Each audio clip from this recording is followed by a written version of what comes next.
Hi guys, this is Klazart, P1of2 audio commentary, and this time I'm commentating on the eStars Heritage League matchup between Savior and Kingdom that was actually played on Monday, the 13th of July. So I'm sorry for bringing it to you guys a little bit late. This has been played on Medusa and is part of this exciting tournament that is overshadowing everything else in the pro StarCraft scene. And really, we've seen some great StarCraft in it already.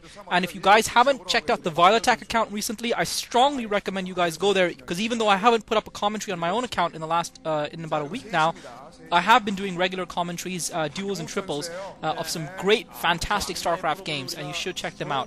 As we start up here, we've got Kingdom at the 3 o'clock position and or 2 o'clock position, and Savior at the 6:30 position. And it looks like Savior is going to be scouting in the correct direction initially. This is Medusa, a fascinating map, and it brings out some great StarCraft and some interesting strategies. And I'm looking forward to seeing how these two. I guess Kingdom is more of an old timer. Savior, I don't think really qualifies as an old timer yet, though he's getting there with his recent slump in form. I do apologize for the delay in bringing this game to you guys. Unfortunately, I've got some bad news.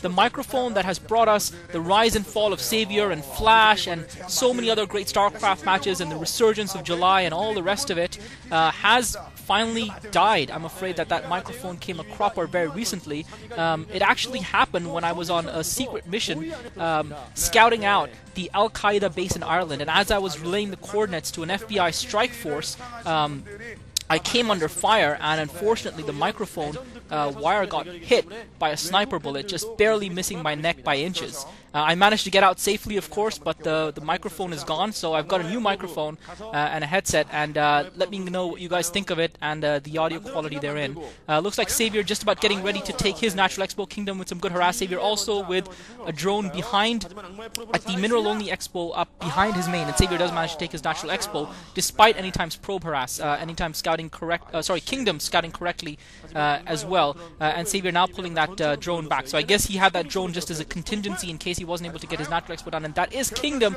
on the OSL Wall of Fame from when he won the OSL, when his hair was more plentiful as well as cooler looking, and it looks like Kingdom has fast expanded as well. Having gotten that scout and having delayed Savior's expansion from going down, he doesn't even put down, I don't think he's even put down a forge before putting his Nexus down, so he might be in a good position to get his economy ratcheted up early on. Savior looks like he's now put his spawning pool down.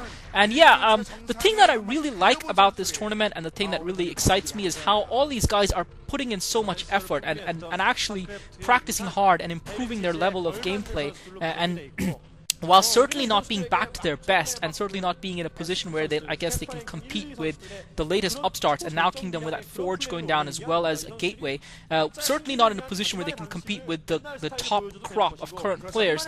They're putting on some really solid StarCraft. Kingdom now with the Forge down and Gateway down, and really, if you if you didn't know that these guys weren't performing and are playing regularly today, I don't think you could tell the difference from watching most of the games. Savior obviously having his Overlord in position, and for me, I think if Savior doesn't win this tournament, it would be a huge disappointment, because he is one of the more active players in the Star Leagues right now. He has been performing at a decent level, although he has come a cropper against players like Kanata, who I would really have expected him to beat, although Kanata is performing quite well in the individual leagues as well as the Pro League this season. But I really would have expected Savior to overcome him, and unfortunately he didn't, and that was bitterly disappointing for me as a Savior fan. And but yeah, I really expect Savior to be one of the players to be a strong contender, especially since his style of play is so suited and perfectly designed to counter these old-timers.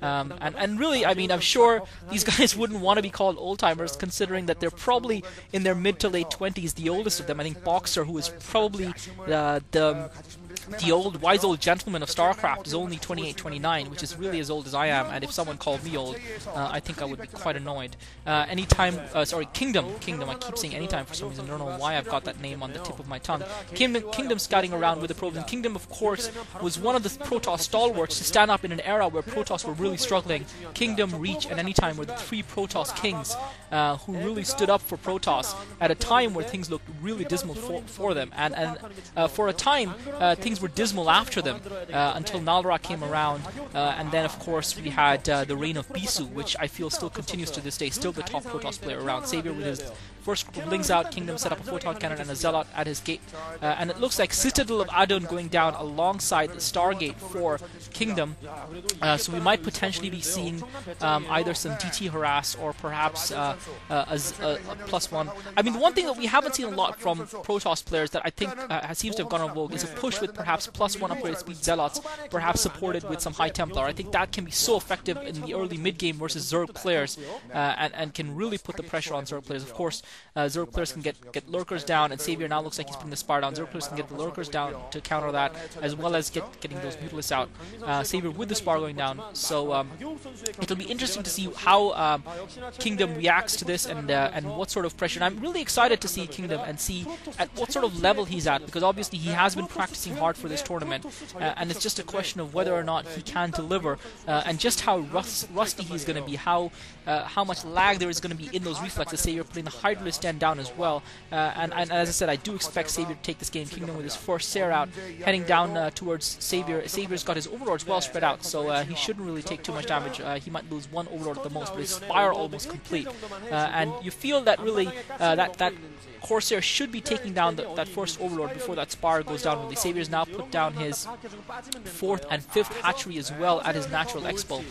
So he's going to be in quite a strong position, and Protoss players have really struggled, I think, against this new build that Zerg players have been using. It's pretty much nullified the Protoss fast expand, because the Zerg player is